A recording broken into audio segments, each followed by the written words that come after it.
Hi guys, let's read the environment section of the June 2020 Vision IAS Current Affairs. So in this environment section, the first topic is climate change and its impact on the Indian region. So why was this in the news? Ministry of Earth Sciences MOES released a report titled Assessment of Climate Change over the Indian Region.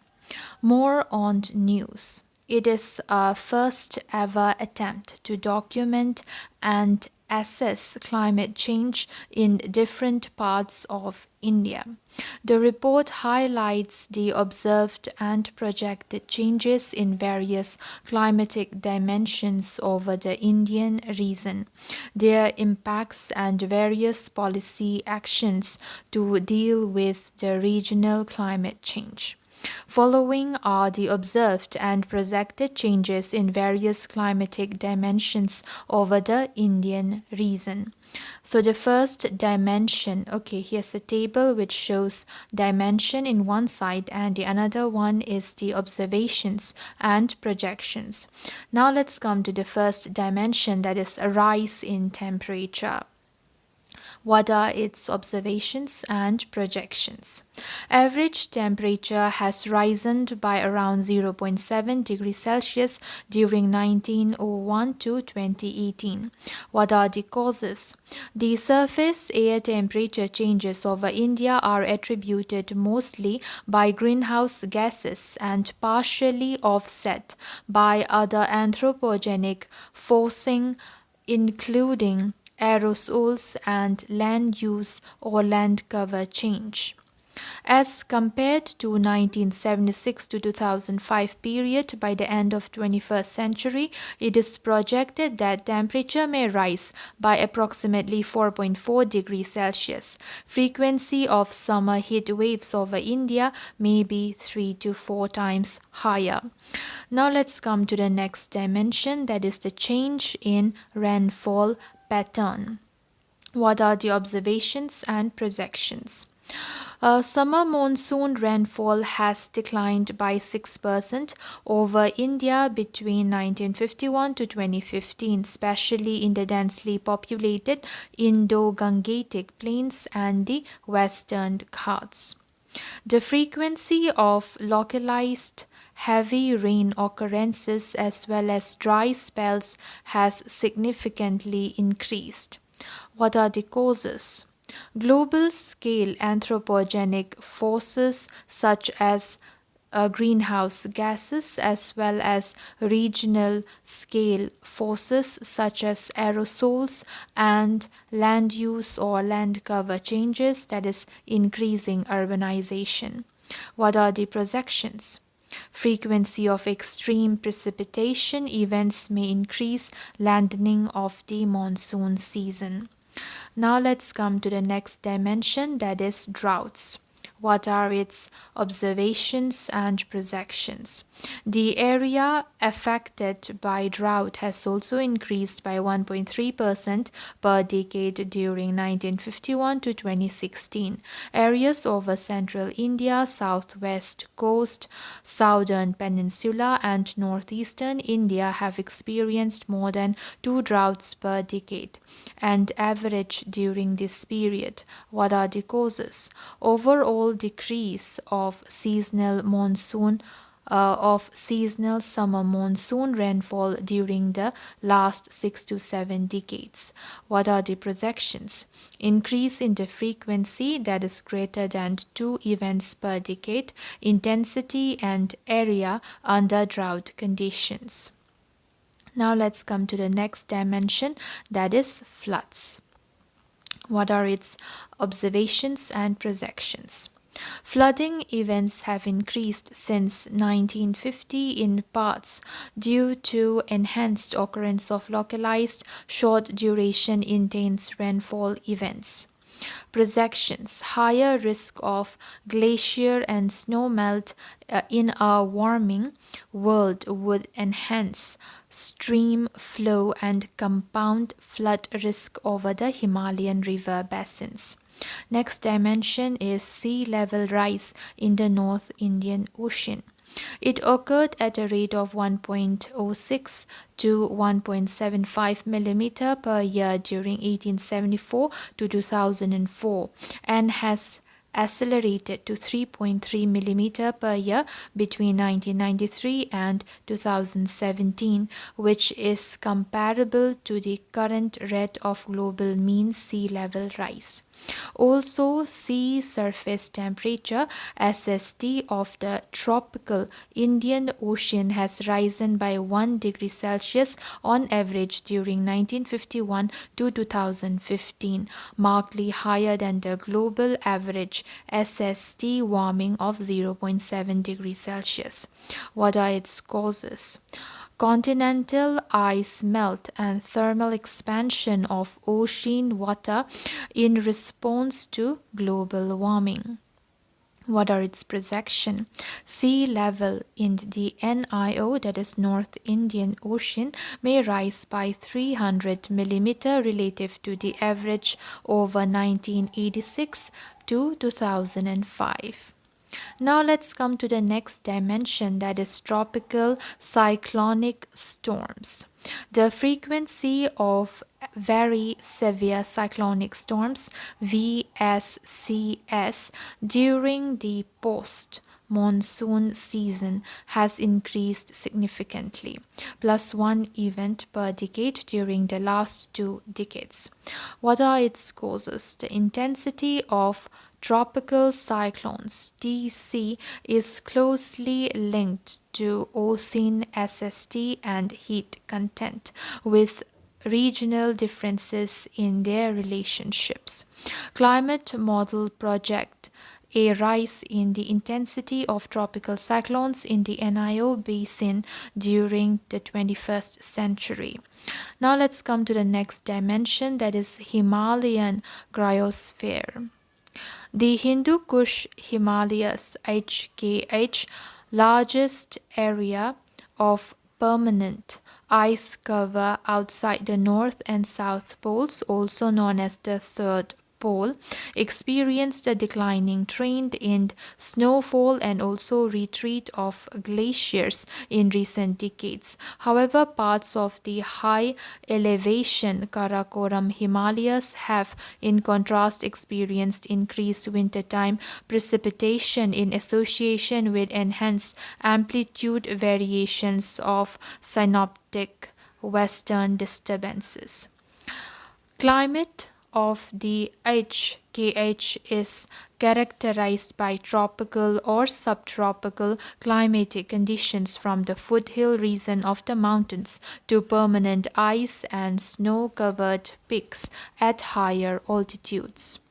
What are its projections? Significant decrease of snowfall in several regions of the HKH high level locations, that is greater than 4,000 meter in the Karakoram Himalayas, are projected to experience an increase in annual precipitation during the 21st century. Now let's come to implications of increasing regional climate change. The first one is food security. Rising temperatures, heat extremes, floods, droughts, and rainfall variability can disrupt rain-fed agricultural food production and adversely impact crop yield. For instance, as per a Niti Aayog document, of the total pulses, oilseeds and cotton produced in the country, 80% pulses, 73% oilseeds and 68% cotton home from rain-fed agriculture. Okay, 80% pulses, 73% oilseeds and 68% cotton come from rain-fed agriculture. Now let's come to water security. Droughts and floods are detrimental to surface and groundwater recharge. Rising sea level leads to intrusion of salt water in the coastal aquifers, contaminating the groundwater. Example in Gujarat, Tamil Nadu, and Lakshadweep, etc. Declining trend in snowfall and retreat of glaciers in HKH region may impact the water supply in the major rivers and streams including the Indus, Ganges and Brahmaputra. Energy demand. Rising temperatures are likely to increase energy demand for space cooling, further adding to the global warming by increasing greenhouse gas emissions. Human health. Higher temperatures, extreme weather events, and higher climate variability could elevate risk of heat strokes, cardiovascular and neurological diseases, stress-related disorders, and spread of vector-borne diseases such as malaria and dengue fever. Decrease in the availability or affordability of food and potable water may lead to reduced nutritional intake, particularly among economically weaker sections. Now let's come to biodiversity. Many species may face increasing threats on account of these climatic changes. Species specially adapted to narrow environmental conditions are likely to be affected the most. For example, the Indian Ocean is home to 30% of the world's coral reefs and 13% of global wild catch fisheries. This marine ecosystem, including corals and phytoplanktons and fisheries, are being impacted by a rise in heat waves in the ocean, such as marine heat waves. Now let's come to economy. According to the International Labour Organization, the loss of productivity by 2030 because of heat stress could be the equivalent of India losing 34 million full-time jobs. According to Ministry of Environment, Forest and Climate Change, desertification, land degradation and drought cost India about 2.5% of gross domestic product in 2014-15. Healthcare cost and productivity losses from pollution are as much as 8.5% of GDP, according to the World Bank. Sea level rise increases the vulnerability of some large cities located at coastline. Social issues. Large scale migration induced due to climatic disasters such as droughts, cyclones, and floods. Repeated crop failures add to the burden of already stressed farmers who then resort to suicides. Now let's come to recommended policy suggestions by the report. Make vulnerability assessment central to long-term planning for developing adaptation and mitigation strategies. Inclusion of detailed regional scale climate change risk assessments would help develop region and sector specific mitigation and adaptation measures to reduce vulnerability to climate change. Greater emphasis on widening observational networks, sustained monitoring, expanding research on regional changes in climate and their impacts. For instance, networks of tide gauges with GPS along the Indian coastline would help monitor local changes in sea level. Afforestation efforts. It helps to mitigate climate change through carbon sequestration.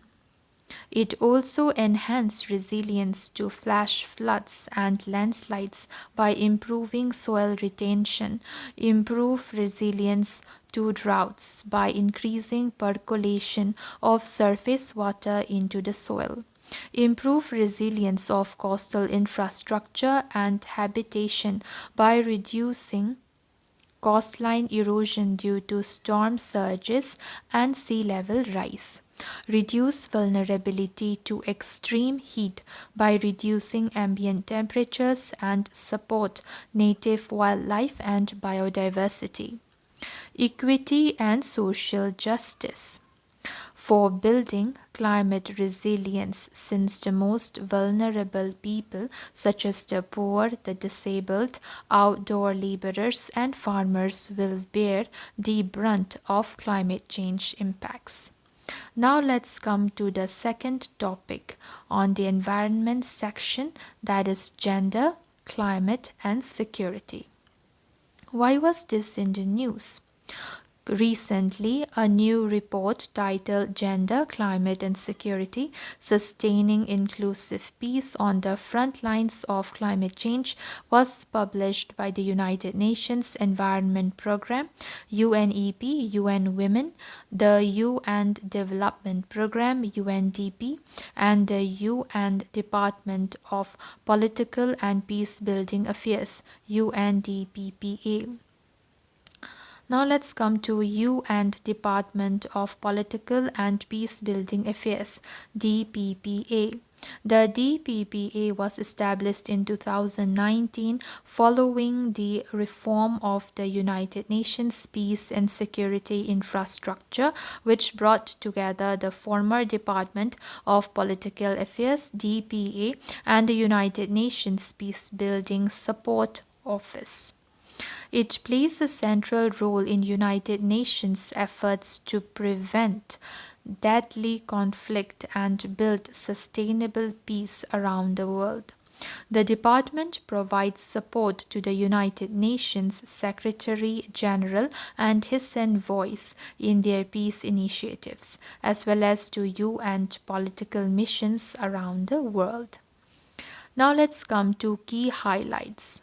Link between climate change and security. Outcomes of climate change threatening security. Rising temperatures, extended droughts, heavier rains, and harsher storms are resulting in exacerbated loss of livelihoods, food insecurity, competition over scarce resources, migration and displacement, and political and economic instability. Example, in some parts of the Sahel region, rapid reduction in the availability of fertile land and reliable water sources have spurred competition over resources in the area, undermined trust, and created new patterns of migration. This has led to increase in localized violent conflict between different livelihood groups. Climate change disrupting peace in sensitive regions. Climate change shocks can overwhelm existing systems and resources, eroding trust and social cohesion and potentially resulting in intensification of conflict. Violence affecting communities' capability to deal with climate change. Violent conflict and political instability living okay Violent conflict and political instability leave communities poorer, less resilient, and ill equipped to cope with the effects of climate change. For example, due to the ongoing humanitarian crisis in the Lake Chad basin, communities are less able to adapt to changing conditions in terms of the availability and distribution of key natural resources and increased frequency of natural hazards. Now let's come to link between gender and climate related security risk. Climate related security risk impact men and women differently. Pre existing inequalities, gender related roles and expectations, and and unequal access to resources can deepen inequality and leave some groups disproportionately vulnerable. Out migration of man due to scarce access to land or water, men who migrate away may face physical insecurity, such as passing through areas with higher levels of violence or entering into unsafe working conditions. Traditional and expanding responsibilities due to climate change can expose women to new security risks, including sexual and gender based violence, additional barriers to education, and heightened burden of household responsibilities such as collecting water or fuel wood in degraded environments. For example, in urban Pakistan, women have experienced domestic violence for failing to manage households with depleting water supplies due to climate change.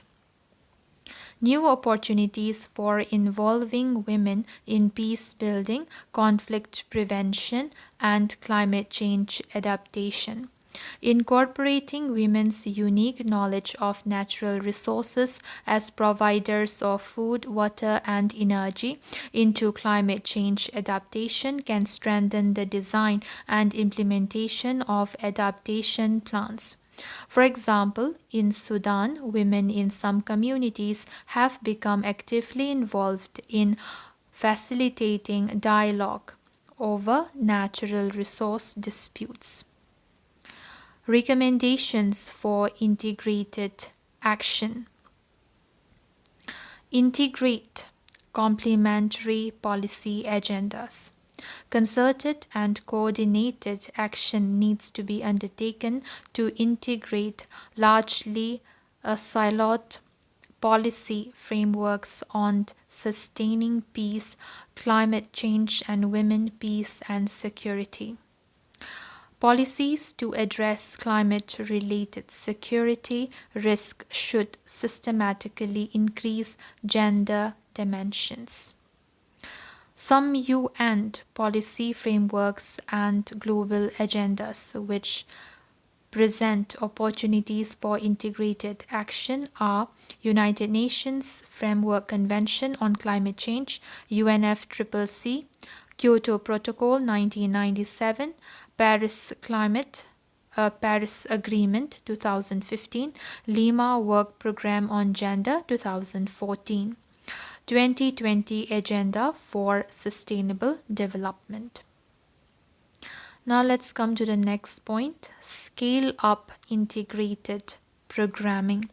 Successful interventions that empower women and marginalized groups to address climate-related security risk show that integrated program design can achieve promising results for gender equality,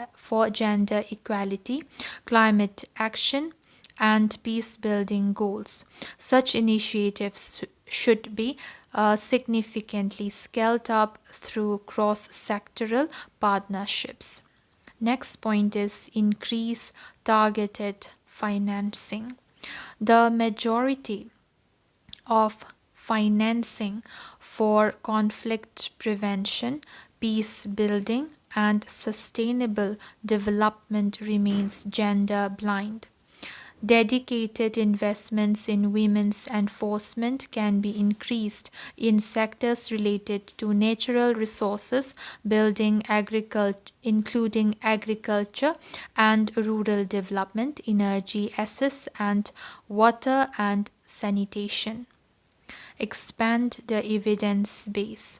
Deeper analysis of the gender dimensions of climate related security risk is needed, including how gender shapes the experiences of women and men across contexts exposed to different climate risk, droughts versus sea level rise, and security threats, armed conflicts versus criminality, how gender dynamics shape climate and conflict related displacement and migration, and the peace-building impacts of engaging women in natural resource governance and climate-resilient livelihoods. How are gender, climate change, and security linked? Climate change hazards like droughts, sea level rise, extreme weather events, warmer temperatures. So, these climate change hazards can expose women and men to new risk or exacerbate existing challenges. For example, water scarcity can expose women to increased risk of gender-based violence. Faltering livelihoods can contribute to men's decisions to join armed groups. Drought can shift pastoralist migration patterns, causing families to split, increasing household burdens for women, and exposing men to insecure roots. Insecurity at multiple levels like household, community, state, interstate, and cross border. This can undermine women and men's ability to adapt, prevent, or recover from climate related risk. For example, denying women resources limits households' capacity to cope with economic stress caused by agricultural shocks. Conflict or violence can limit access to resources necessary to cope with environmental stress and exacerbate gender inequalities. Weak or limited governance can reinforce exclusionary decision making on land use planning and natural resource management. Gender norms and power dynamics impact women and men's exposure to physical hazards and capacity to cope with risk through differentiated access, use, and control of natural resources, control of economic assets, physical mobility, and migration, decision making power, household or community expectations. Now let's come to the third topic, that is loss of ice cover in the Arctic Sea. Why was this in the news? Recently, the National Center for Polar and Ocean Research (NCPOR) found the largest decline in the Arctic Sea ice in the last 41 years due to global warming in July 2019. National Center for Polar and Ocean Research (NCPOR).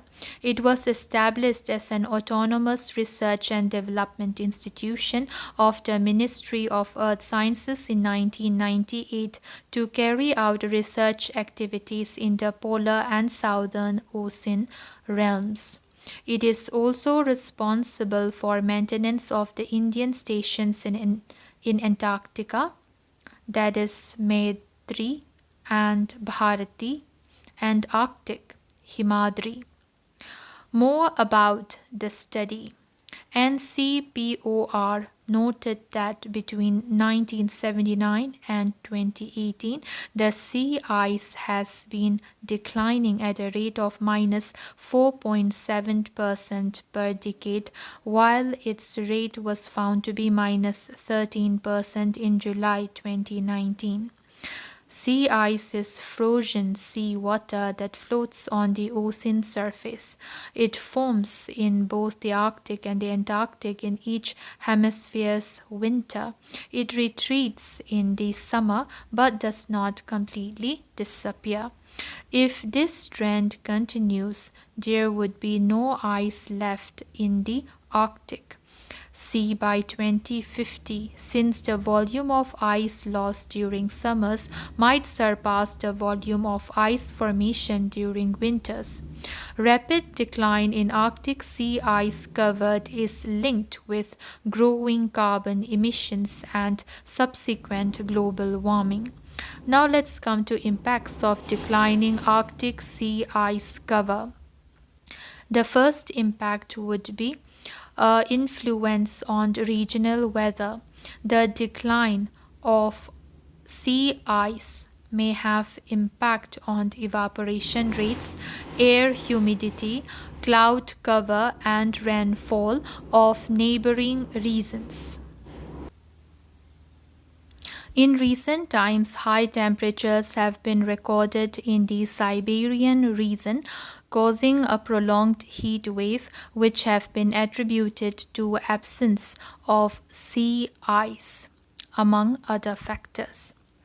Loss of habitat for seals and polar bears. This also increases encounters between polar bears and humans. Coastal erosion. As sea ice retreats from coastlines, wind driven waves combined with thawing permafrost may lead to more rapid coastal erosion. Impact on global climate. In the Arctic Ocean circulation. In the Arctic, ocean circulation is driven by the sinking of dense salt water. Fresh melt water coming primarily from the Greenland ice sheet could interfere with ocean circulation at high latitudes, slowing it down. Any changes in ocean circulation can have unpredictable global impacts, even in lower latitudes, such as extreme weather events, droughts, etc. Positive feedback cycle. The ice albedo feedback. Sea ice has higher albedo than ocean water. Once sea ice begins to melt, a self-reinforcing cycle often begins. Thereby, as more ice melts and exposes more dark water, the water absorbs more sunlight and the sun warms water, then melts more ice. So the melting of ice will continue. Now let's come to Arctic Ocean.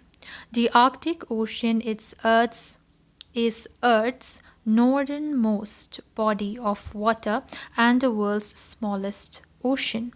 It is bordered by Greenland, Canada, Norway, Alaska, and Russia, and is almost completely covered with ice for the majority of the year. It is surrounded by marginal seas such as the Chukchi, East Siberian, Laptev, Kara, Brest, White, Greenland, and Beaufort. So we have here a map showing Arctic Ocean. Now let's come to the conclusion. Arctic sea ice is part of a complex global system, and as a result, it affects communities at all latitudes. The loss of Arctic sea ice can be slowed largely by reducing carbon dioxide and other greenhouse gas emissions and by conserving other natural resources that have global impacts. Now let's come to the next topic, that is the natural barriers to natural disasters. Why was this in the news? West Bengal launched a project to plant 5 crore mangrove trees in cyclone-hit Sundarbans. More on news.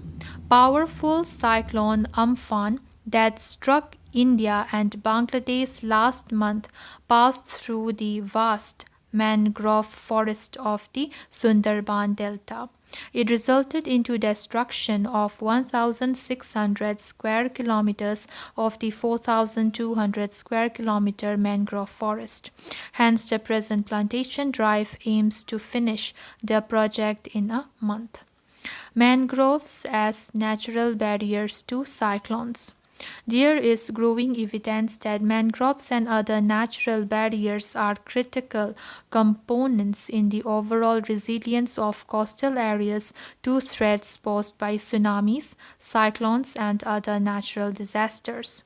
Mangrove wetlands, which are found along sheltered tropical and subtropical shores and estuaries, are particularly valuable in minimizing damage to property and loss of human life by acting as a barrier against tropical cyclones such as typhoons, cyclones, hurricanes, and tsunamis. The Sundarbans, with its thick mangrove forest, acts like a shield.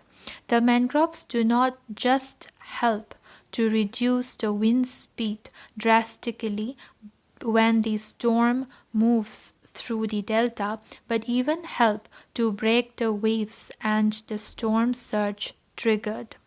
The location and curvature of the Sundarban Delta is such that in most cases the cyclones are diverted towards Bangladesh after they hit the mangroves. For instance, Cyclone Bulbul in 2019 headed towards Bangladesh after it hit the delta.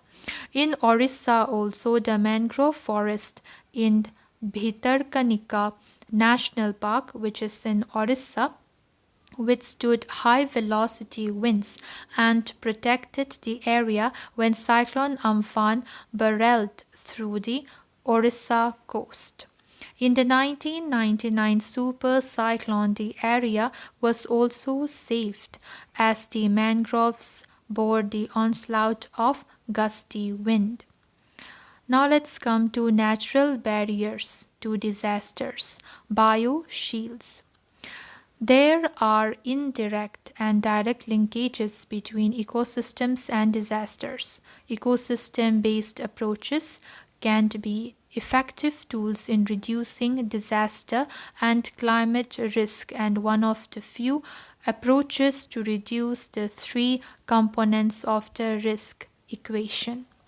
Number one, buffering and mitigating hazard impacts. Number two, reducing vulnerability by providing ecosystem services to reduce vulnerability.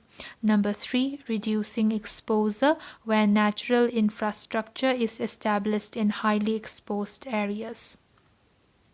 However, not all hazards can be effectively mitigated by ecosystems, which is, for instance, the case for earthquakes, and that the magnitude of the hazard can be a limiting factor, such as in the case of 2004 Indian Ocean tsunami and the 2011 Tohoku earthquake and tsunami in Japan, where coastal forest provided only limited protection.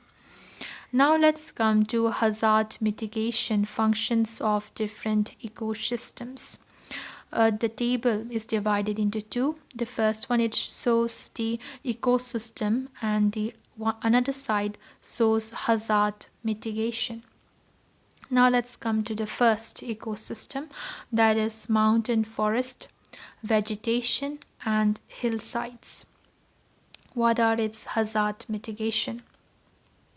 Vegetation cover and root structures protect against erosion and increase slope stability by binding soil together, preventing landslides.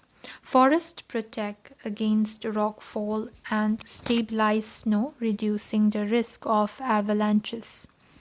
Catchment forest, especially primary forests, reduce risk of floods by increasing infiltration of rainfall and delaying peak floodwater flows.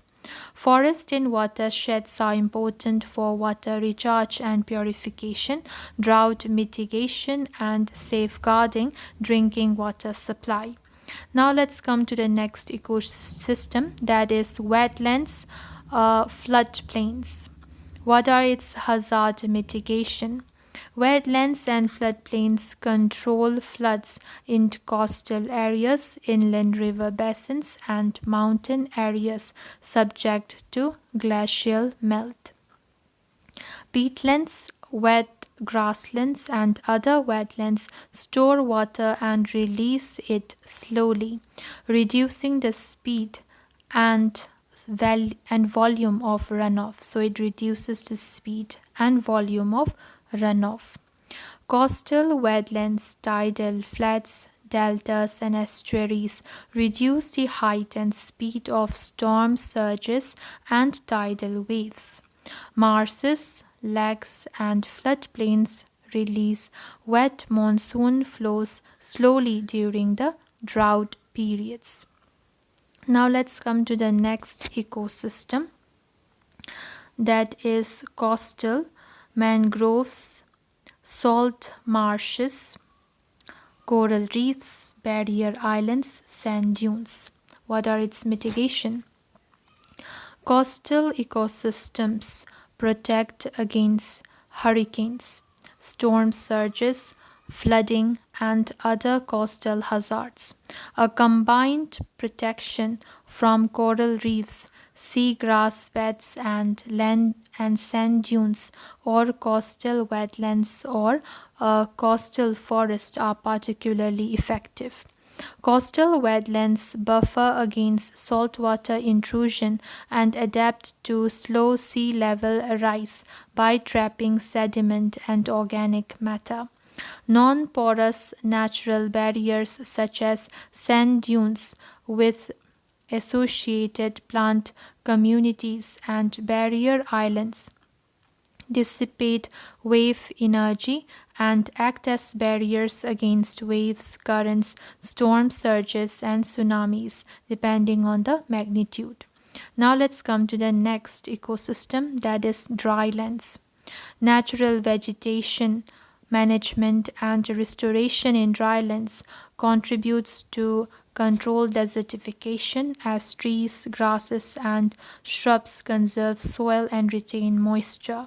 Shelter belts, green belts, and other types of living fences act as barriers against wind erosion and sandstorms.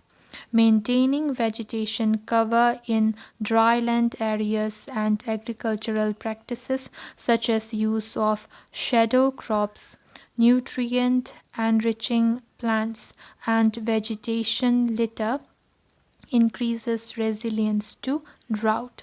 Prescribed burning and creation of physical fire breaks in dry landscapes reduces fuel loss and the risk of unwanted large-scale fires. Now let's come to Sundarbans.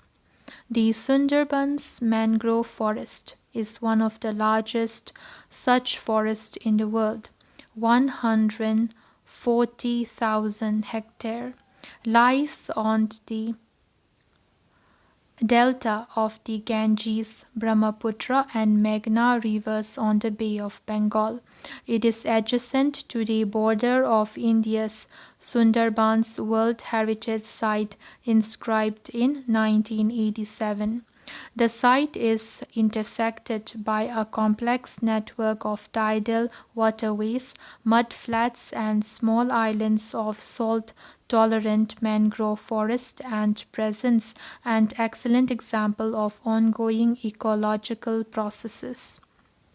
The area is known for its wide range of fauna, including 260 bird species, the Bengal tiger, and other threatened species such as the estuarine crocodile and the Indian python.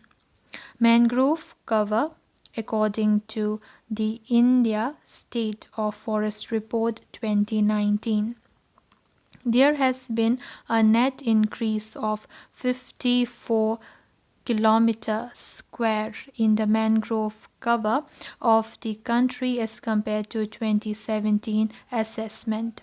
The mangrove cover in the country is 4,975 square kilometer, which is 0.15% of the country's total geographical area. West Bengal has 42.45% of India's mangrove cover, followed by Gujarat 23.66% and Andaman and Nicobar Islands 12.39%. Okay, so West Bengal has 42.45% of India's mangrove cover. Next is Gujarat, 23.66%, and last is Andaman and Nicobar Islands, 12.39%. About 40% of world's mangrove cover About 40% of world's mangrove cover is found in Southeast Asia and South Asia. So, about 40% of world's mangrove cover is found in Southeast Asia and South Asia. India has about 3% of the total mangrove cover in South Asia. Now let's come to threats to mangrove cover. Climate change, habitat degradation, human disturbance, fuel wood collection, and lack of any high elevation spaces for the mangrove species to regenerate and thrive have been highlighted by World Wildlife Fund as the biggest reasons for reduced mangrove cover. So that's all for now, guys. Bye.